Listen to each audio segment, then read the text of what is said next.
लैलतुल कद्र हो, शबे बारात हो, जुमा हो, जिंदगी का कोई भी नया मोड़ जब हमें मुयस्सर आए तो उस मौके पर हम चाहते हैं कि हमारे जिम्मे जो हुकूक हों, जो जिम्मेदारियां हों, उनसे हम सुबुकदोश होने की कुछ कोशिश करें। एक तो ये कि माफी मांग लें। अगर किसी जगह हमारा माफी मांगना, अगर हम समझते हैं, हमारा दिल ज़मीर गवाही देता है कि मुझे माफी मांगनी चाहिए, तो माफी मांगे। और दूसरा, फिर माफी दें भी, और माफी दें, सियासी सुलह ना करें। माफी दें तो फिर वाकया ही दें, दिल से दें। और आखिरी बात यह कि जिस तरह हमने लोगों से माफी लेनी है और माफी देनी है, इसी तरह जहां हमसे शरी कबाहतें हुई हैं, इखलाकी कमजोरियां हुई हैं, एक बात तो अच्छी तरह समझ लें कि नफल पढ़ने से हुकूकुल बाद नहीं माफ होते, वो बंदे से माफी मांगने से ही होते। सारी रात को बंदा तस्बीह पढ़े और कहे कि मैंने अम्मा की नाफरमानी की है तो माफी हो जाएगी, नहीं, वो अम्मा ही माफ करेगी तो माफी होगी, वो अब्बा ही माफ करेगा तो फिर ही माफी होगी। तो जो जहां शरीयत की मुखालफत की है वहां भी माफी मांगे, अल्लाह के हुजूर गिड़गिड़ाएं, तौबा करें, और तौबा बदल जाने वाली करें, तब्दील हो जाने वाली तौबा करें। माफी मांग भी ले, माफी दे भी दें। और आपसे ये भी गुजारिश करूंगा कि जहां अल्लाह रसूल की हमसे नाफरमानी हुई है, वहां तन्हाई में 2 नफल पढ़ के, तन्हाई में अल्लाह ताला से भी माफी के खास्तगार हों। याद रखें, जब उसकी खुफिया तदबीर आ गई तो फिर माफी का वक्त हो सकता है खुदा न करे हमें न मिल सके, तो अब वक्त है, खूब इस्तिगफार करें, खूब माफी मांगे। आपके जो जिम्मे, उसकी जिम्मेदारियां जहां तक बनती हैं वहां तक तो वो अदा करेगा। देखे ना, शरीयत इस्लामिया बड़ा प्यार करती है बंदे के साथ, तो खरबपति बंदे पर भी शरीयत ने ये नहीं कदगन लगाई कि तू खरबपति है तो इस तरह कर, 40% ज़कात दे, ये नहीं कहा। लाखपति भी 2.5% ही देगा और अरब खरबपति भी 2.5% ही देगा। अगर उसके दिल में वुसअत अल्लाह ने पैदा किया तो वो लोगों का ख्याल करे। तो हुकूकुल इबाद के मामले में बास तो हमारे मुतालबात हैं जो मुतालबे सिरे से दुरुस्त नहीं, सिरे से ठीक नहीं, लेकिन जो बाज़ौक़ात हमारे वजूद से, लहजे से, आने जाने से ठेस पहुंच जाती। मैं पर्सनली बाज़ चीजों को नोट करता हूं और मुझे उनका बड़ा ख्याल रहता है। मैं महसूस करता हूं कि ना चाहते हुए भी हमारे रवैये से बाज़ लोगों को तकलीफ होती है, ना चाहते हुए। तो हुकूकुल इबाद के मसले में हम ज्यादा कमजोर हो जाते हैं। आज ये सोचना है कि वो जो मेरी जिम्मेदारियां हैं, जो शरीयत ने, दीन ने, इस्लाम ने, और कुछ मैंने खुद कहीं शागिर्द बनकर, कहीं इरादतमंद बनकर, किसी जमात का मेंबर बनकर, किसी मस्जिद की जिम्मेदारी लेकर, किसी वेलफेयर काम की जिम्मेदारी लेकर, किसी गरीब की जिम्मेदारी लेकर, किसी मजदूर की जिम्मेदारी लेकर, जो मैंने अपने ऊपर खुद चीजें जरूरी करार दे ली हैं, मैं उनमें कहां तक कामयाब हो सका हूं अपनी जिम्मेदारियों का। हजरत मुआविया बिन खुदैज रदी अल्लाह तआला अन्हु एक सहाबी हैं, वो फरमाते हैं कि मुझे हजरत उमर ने कहीं भेजा था जिहाद के लिए, तो मैं वो कामयाबी की खबर लेकर दोपहर को लौटा। तो अरब शरीफ के अंदर चूंकि गर्मी ज्यादा होती है, मैंने मुनासिब नहीं समझा कि मैं हजरत उमर को दोपहर को जगा के खबर दूं कि हुजूर बेफिक्र हो जाए, अल्लाह ने कामयाबी दे दी। मैंने शाम होने का इंतजार किया। ये उनके अच्छे अखलाक की अलामत, आला जरफी की बात बता रहे हैं। कहते मैंने शाम होने का इंतजार किया, मगरिब के वक्त या असर के वक्त मेरी मुलाकात हुई, तो मैंने हजरत उमर से कहा कि हुजूर अल्हम्दुलिल्लाह, अल्लाह ने कामयाबी दे दी। जिस मुहिम पे आपने भेजा था वो अल्लाह के फजल से उस मुहिम से कामयाबी हो गई। तो हजरत उमर फरमाने लगे, देर से क्यों आए? मुझे तो उम्मीद थी कि तुम सरे दोपहर आ जाओगे। मैंने कहा हुजूर, मैं दोपहर को ही गया था, दोपहर को ही गया था, पर सोचा कि आप आराम में होंगे। क्या जवाब है, और क्या उस जवाब के अंदर बहुत सारे लोगों की तर्जुमानी है। हजरत उमर फरमाने लगे, आराम करता था मैं, पर वो दौर गुजर गया। अब तुम दोपहर की बात करते हो, अब तो रात को भी कम मिलता है। वो था एक दौर। अब जब अपने जिम्मे खुद जिम्मेदारियां ज्यादा ले ली, अब क्या पता कि कोई कहां से चल पड़ा है तुझे मिलने को। वो दौर गुजर गया जब तू सोता था, मन चाही जिंदगी बिताता था। अब तूने खुद ये फैसला किया है। अब तो मैं, भाई तुम दोपहर की बात करते हो, मैं तो रात को भी गश्त करता हूं कि कोई जरूरतमंद तो नहीं, कोई हाजतमंद तो नहीं। तो जो हमारे जिम्मेदारियां हैं उनमें नाजुक हद तक इमाम बह की रवायत लाए हैं। एक सहाबी थे जो हुजूर को हंसाया करते थे, हुजूर को हंसाते थे, नबी पाक को बड़े प्यारे थे। इस तरह के भी कुछ बंदे होने चाहिए, इस तरह के भी कुछ बंदे। सहाबाए किराम अलैहिम रिदवान फरमाते हैं, जब हुजूर गम उम्मत में परेशान होते थे तो हम मुंतजिर होते थे कि कभी वो हंसाने वाला आज आ जाए ना, दो चार बातें ऐसी कर जाए ना हंसाने वाली, तो मामला ठीक हो जाए। कुछ लोग ऐसे होते हैं जिनको देख के ही चेहरे पर ताजगी आ जाती है। मिसले तावीज होते हैं ना कुछ लोग, वो जब भी मिलते हैं शिफा होती है। तो ये हुजूर के पास बैठे हुए थे और हंसाने वाली गुफ्तगू कर रहे थे। तो नबी पाक भी इनसे बातें करने लगे। तो बात करते करते ना हुजूर ने उंगली इनकी तरफ बढ़ाई, तो इनके वजूद को उंगली लग गई। एक तो वो रवायत है ना कि सफ़े सीधी कराते वक्त हुजूर तीर के साथ सफ़े सीधी करा रहे थे, तो एक सहाबी के पेट पे लग गया, उंगली लग गई। अजीब दीवाने हैं, कहने लगे आपने मुझे तकलीफ दी है, माज़अल्लाह, उंगली चिबो दी, मैंने तो बदला लेना है। हमारे यहां मसला यह बन गया है कि कोई बड़ा आदमी भी अपने आप को कानून के हवाले नहीं करता। मुल्क से लेकर उम्मत मुस्लिमा के कुल मसाइल तक हमारे मुल्क के अंदर हर बंदा, उसका मिजाज होता है कि वो अपने आप को कानून से भलातर समझता है। लाइन में लगना लोग पसंद नहीं करते। ये एक बहुत बड़ा मसला है। हुजूर सल्लल्लाहु अलैहि वसल्लम की उंगली लग गई तो कहने लगे आपने तो मुझे तकलीफ दी है, मैं तो बदला लूंगा। तो हुजूर ने फरमाया ले ले बदला। अपने आप को कानून के हवाले बड़ा आदमी जब करता है तो कानून की इज्जत बढ़ती है, कानून का वकार बढ़ता है सोसाइटी के अंदर, फिर ताकतवर कानून हो जाता है। लेकिन जब गरीब आदमी के लिए कानून और हो और अमीर के लिए कानून और हो, तो असल मामला तो कानून की बालादस्ती का है, आईन की पासदारी का है, उसूलों पे खड़े होने का है। तो नबी पाक सल्लल्लाहु ताला अलैहि वसल्लम से कहा कि मैं, हुजूर ने फरमाया ले लो बदला। ये हुकूकुल इबाद की नजाकत अर्ज कर रहा हूं, ले लो बदला। तो उन्होंने कहा जी पेट से कपड़ा हटाइए। तो हुजूर ने पेट से कपड़ा हटा दिया। तो बड़े दीवाने आदमी थे, उन्होंने उम्मत को बताना था कि कुछ इस तरह के रंग भी होते हैं मोहब्बत करने के लिए, उल्टी ही चाल चलते हैं दीवान गाने इश्क, आंखों को बंद करते हैं दीदार के लिए। इस तरह भी कभी कभी होता है।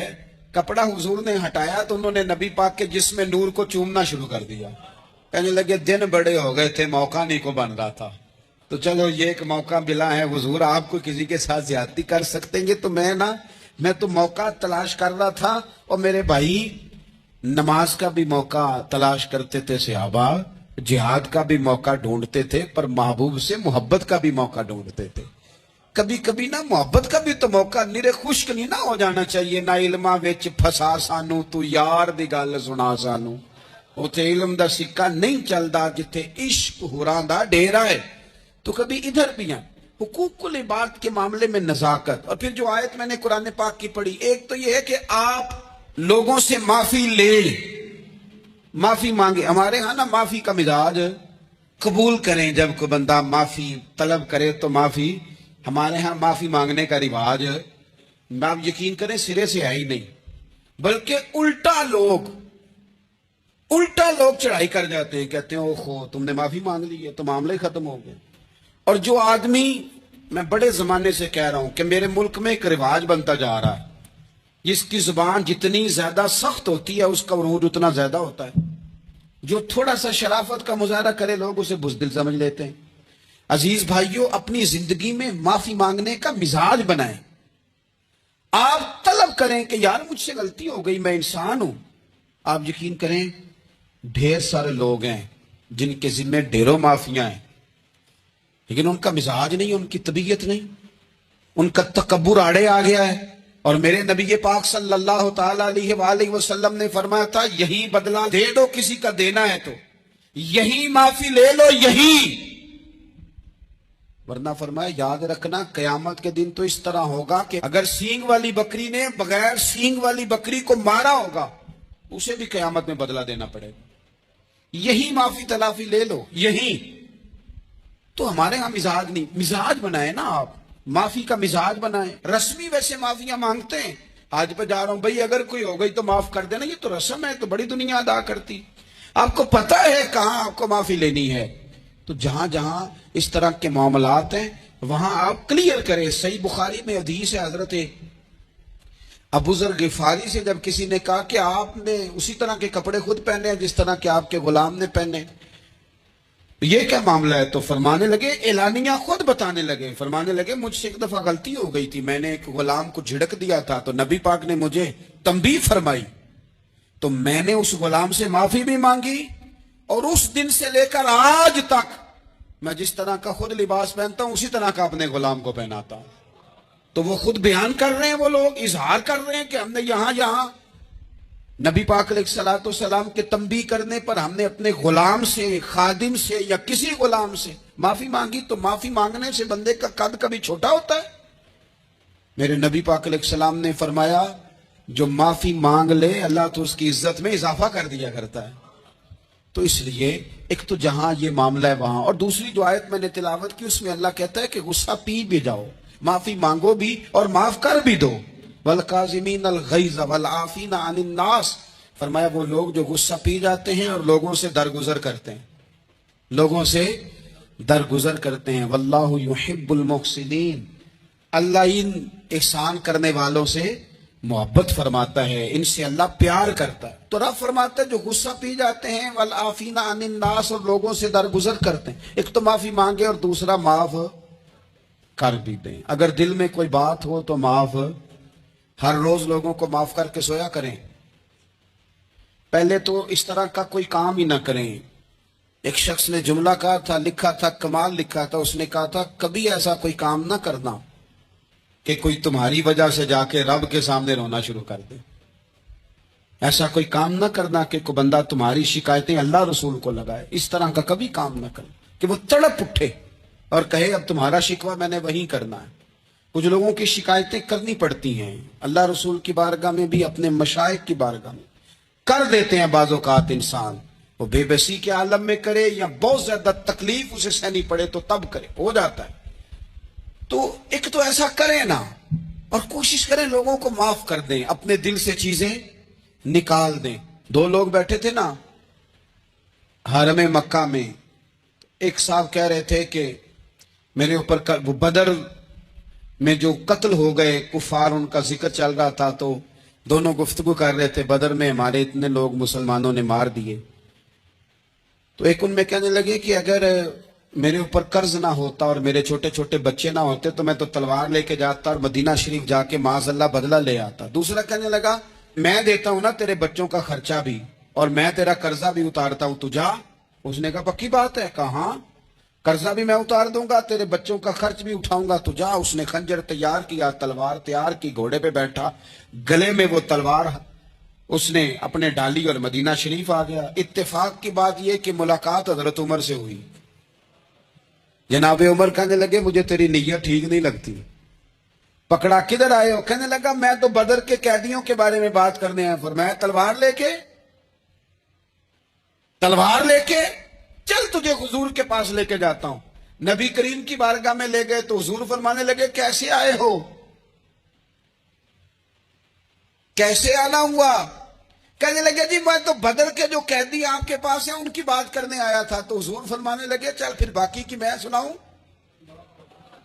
ख्याल आया मुसलमान नेक बद पहचान जाते हैं, मोहम्मद आदमी के दिल की बातें जान जाते हैं सल्लल्लाहु ताला अलैहि वसल्लम। फरमाया मैं सुनाऊं? हुजूर क्या? फरमाया तुम और फलां बिन फलां वहां बैठे हुए थे ना हरमे मक्का में, फलां पहाड़ के साथ टेक लगा के, और तुमने ये कहा था ना कि कर्जा ना होता, बच्चे छोटे ना होते तो बदर के मकतूलीन का मैं बदला लेता। ये सारा कुछ तय करके फिर आए हो तलवार लेके, और यहां कहते हो मैं कैदियों के बारे में बात करने आया था। उसके तो पसीने छूट गए, वो तो बेहाल हो गया। उसने कहा इसका तो सिवाय उसके और मेरे किसी को नहीं पता। अगर आपको पता चल गया है तो फिर आप अल्लाह के सच्चे रसूल हैं। तो हुजूर अगर आपको पता चल गया है कि मैं कत्ल करने के इरादे से आया हूं, मैं माज़अल्लाह बदला लेने आया हूं, अल्लाह करे आपको समझ आए मेरी बात की। यानी एक तो यह है कि बंदा वो पकड़ा गया है, और एक ये कि किसी को पता चल गया है कि ये इस काम आया है। फिर लोग जब माफी देते हैं तो बड़ी कहानियां सुना के देते हैं, ऐसे नहीं देते। हुजूर अब आपको पता चल गया है तो क्या करेंगे? तो हुजूर फरमाने लगे तू बता ना तेरे साथ क्या करें। उसने कहा कि मैंने सुना है आप माफ बड़ा कर देते हैं। यानी ये घर से को प्यार करने नहीं आया, फूलों का गुलदस्ता लेके नहीं आया, तलवार लेके आया, लेकिन ये मेरे महबूब का हौसला है। और आया भी ऐन मुसलमानों के बीच है, जो चाहे इसके साथ कर सकते हैं। इसने कहा माफ कर दे, तो हुजूर ने फरमाया जा मैंने माफ किया। हुजूर ने माफ किया। वो कहता हुजूर माफ कर रहे थे और रब मेरे दिल में ईमान को ताजगी अता फरमा रहा था। हुजूर ने माफ किया और मैंने कलमा पढ़ना शुरू कर दिया। हम माफी नहीं देते, कभी कभी सुलह तो कर लेते हैं, सुलह हो जाती है, पंचायत में सुलह हो गई, फिर लड़ाई हुई, फिर बात शुरू से शुरू हो गई क्योंकि हमने माफी, फिर वो बात शुरू हो गई 1955 से। तू भी आखिया सी, तू ऐ भी कीता सी, वो बन्ने वाली गल याद ही, ओ बस कर यार, कुछ भूले भी तो। बच्चे पता क्यों खुश रहते हैं? आपको पता है बच्चे क्यों खुश रहते हैं? बच्चों को बात भूल जाती है, इसलिए बच्चे, अम्मा ने इधर 2 थप्पड़ मारे 3-4 मिनट पहले, और अगले 5 मिनट में अम्मा ने फिर माथे का बोसा लिया तो भूल गई बात। अल्लाह करे कोई थोड़े थोड़े बच्चे भी बन जाएं। ये जो बहुते सियाने हैं ना, इनका भी अल्लाह ही हाफिज है, अकल ज्यादा आ गई है ना। इसलिए इकबाल जैसे लोगों ने कहा था खिरत की गुत्थियां सुलझा चुका हूं, या रब मुझे साहिबे जुनू कर दे, साहिबे जुनू कर दे, साहिबे अल्लाह कोई थोड़ा सा मुझे मजनून भी बना। ये ज्यादा अकल तो किसी काम की रही नहीं, पागल कर दी, पागल कर दी। बहुत सारे लोग ऐसे हैं ज्यादा समझदार होते हैं, लिहाजा माफी देने को तैयार है। माफी दें, जब कोई माफी का मुतालबा करे तो उसे माफी। सबसे मुश्किल काम होता है लंबी लिस्ट वाले दुश्मन को माफ करना। लिस्ट जिसकी लंबी हो ना गलतियों की, एक आध गलती तो माफी हो जाती है। कुछ लोगों की लिस्ट भी बड़े कुछ आदि मुजरम भी होते हैं, लिस्ट लंबी होती है, उनको माफी देना भी थोड़ा सा मुश्किल होता है। लेकिन कमाल भी ये है कि जिसकी लिस्ट लंबी हो उसे यक जुम्बश कलम बंदा माफ कर दे। को छुट्टी हो गई, जा तुझे माफ किया। और ये हमें क्यों करना चाहिए कि मेरा रब भी ऐसे करता है, मेरा रब भी ऐसे, वो गिनवाता तो नहीं ना, ये भी किया, ये भी किया, ये भी किया। हुजूर फरमाते हैं, जरा सुनना हदीस, हुजूर फरमाते हैं कुछ लोगों पे अल्लाह करम की चादर डाल के ना कयामत वाले दिन, यहां भी उसने पर्दा रखा था तो वहां भी करम की चादर उन पे डलेगी। तो अल्लाह फरमाएगा ये गुनाह किए, तो छोटे छोटे गुनाह उसके गिनवाए जाएंगे। ये वर्त अब वो डरेगा, चूंकि पता तो सारा है ना सरदार नु कीतियां दा, अब वो डरेगा। छोटे छोटे गुनाह उसके गिन, तो उसका ख्याल है बड़े बड़े भी ना सामने आ जाए। छोटी छोटी गलतियां उसकी गिनवाई जा रही हैं, तो डर रहा है, कांप रहा है। कुर्बान जाए नबी पाक के लफ्जों। कुछ गल्लां अजइयां ने कुरान पाक अजइयां ने, ये ना मेरी दादी कहा करती थी, मेरी अम्मा कहा करती थी, कुछ काम अजय ने, कुछ गल्लां अजइयां ने कि उत्ते दिल करदा सफा बंद हो जाना है तो माफी हो जानी, नहीं खत्म है ये बात, इससे आगे किसी ने सवाल पूछना ही नहीं। छोटे छोटे गुनाहों का अल्लाह तज़किरा फरमाए, ये किया, ये किया, ये किया, या अल्लाह हो गया। अब बंदा डर रहा है कि बड़े बड़े भी सामने आ जाएंगे, लेकिन छोटे गुनाहों पे ही फुल स्टॉप लगा के ना, तो रब फरमाएगा ये जो तेरे गुनाह है ना, इसके बदले तुझे नेकियां दी जा रही हैं। तूने सच्ची तौबा की थी तो इन गुनाहों को बदल के नेकियां बनाया जा रही है। पहले डर रहा था, हुजूर फरमाते हैं, अब फटाफट बोल पड़ा, कहने लगा या अल्लाह मैंने तो बड़े बड़े भी किए हैं। यानी अगर छोटों की नेकियां बन गई है तो वो पाप की तरह बड़े बड़े वो मेरे किधर हैं। करीम ये बात कर रहे हैं और सहाबा रो रहे हैं। मैंने तो बड़े बड़े भी किए हैं, बड़े बड़े किधर हैं? अल्लाह ताला बंदों को माफ फरमाता है। रब अपने बंदों को वो माफ करता है। अगर अल्लाह माफ न करे तो जितने जुर्म हमारे रब को हमारा पता है। बताओ, सवेरे रोटी मिले, सांस मिले, शऊर कायम रहे, जब मालिक इतना माफ करता है तो हम उसके बंदों को क्यों नहीं माफ करते?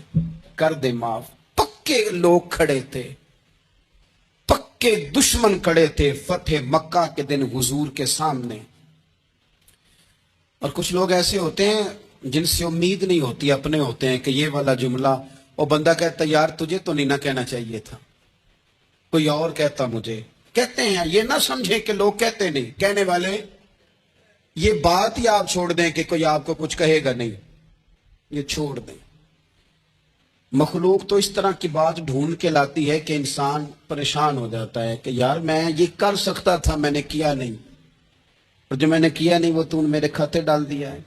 ऐसे लोग सामने खड़े हो गए फतेह मक्का के दिन कि जिनके चेहरों से उनकी ज्यादतियां अयां हो रही थी, उनके जुल्म छलक रहे थे चेहरों से।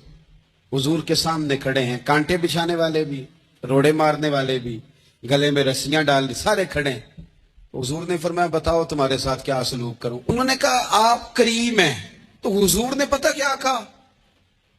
कुरान पाक में एक सूरा यूसुफ है, वो जो लोगों को लफ्ज एक किस्सा भी बड़ा बुरा लगता है तो अल्लाह फरमाते हैं नहनु नकुस्सु अलैका अहसनल क़सस। महबूब हम आपको एक सोना किस्सा सुनाने लगे। इसको अल्लाह ने किस्सा कहा, सोना किस्सा, सूरह यूसुफ को। तो सूरह यूसुफ क्या है भला? जरा अंदाज देखिए सूरह यूसुफ का। पहले हजरत यूसुफ लाडले हैं बाप के, लाडले। फिर उसी जनाबे यूसुफ के मुंह पे तमाचे हैं। फिर वही जनाबे यूसुफ कुएं में है, फिर कुएं से बच गए। कुएं में गिरा भी बंदा कभी बचता है? बच गए, अल्लाह की शान हो तो बच जाता है। बच गए, फरमाते मैंने समझा बच गया हूं। जब बच गया तो बड़ी तकलीफ हुई। भाइयों ने कहा हमारा गुलाम है, हमने बेचना है। सगे भाइयों ने बेचा, जो बाप की तरफ से सगे थे बेचा। फरमाते हैं मैं बिका। अब बड़ा परेशान था कि यार कभी आप गौर करें ना, किसी का रेट लग जाए। फरमाते हैं अब बड़ा परेशान था, और जब मैं मिस्र में गया तो मैं कोने में खड़ा हूं और लोग मुझे खरीद रहे हैं। मोहब्बत में यह किस्सा सुनाना तो आसान है कि बीबी अट्टी लेके आ गई थी, पर जो बिक रहा है उसका भी तो हाल देखो ना क्या है, इसका रेट लग रहा है, ये भी तो बड़ी। और जनाब यूसुफ कहते हैं फिर अजीज मिस्र ने खरीद लिया तो बादशाह के घर गया तो कुछ सुख का सांस आया। ये हजरत यूसुफ हैं, ये लाडले हैं। फरमाते हैं सुख का सांस लिया ही था कि जनाब जुलेखा ने इल्जाम लगाया,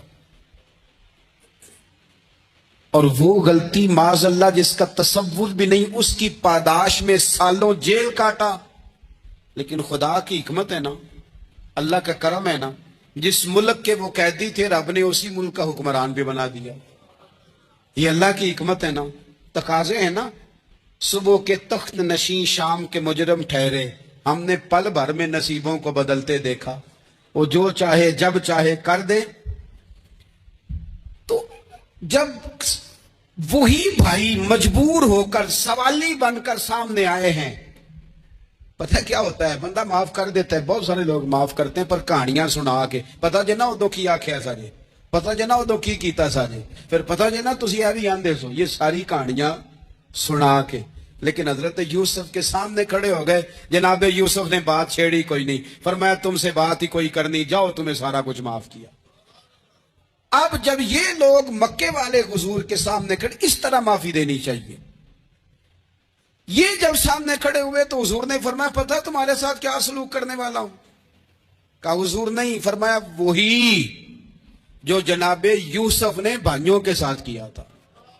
पिछला सफा पलटना ही कोई नहीं, जाओ तुम्हें माफ किया, जाओ तुम्हें माफ किया, जाओ तुम्हें माफ किया। और सिर्फ माफ नहीं किया, साथ इज्जत भी दी। सबसे ज्यादा मुकाबले तो हजरत अबू सुफियान ने किए थे ना, आखिर तक वो आए थे। आज वो कलमा पढ़ रहे हैं, सरदार हैं, कलमा पढ़ रहे हैं तो नबी पाक ने सिर्फ माफी नहीं दी, इज्जत भी दी।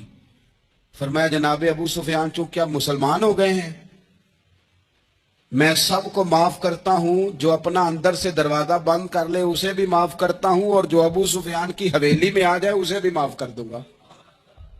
तो अबू सुफियान वो कहते मैं हैरान ही हो गया कि इतनी बड़ी बात, माफी भी दी और साथ इज्जत भी दी। तो आज जो सबक आपकी खिदमत में मैंने अर्ज किया है, इसको आप उम्मीद है याद रखेंगे।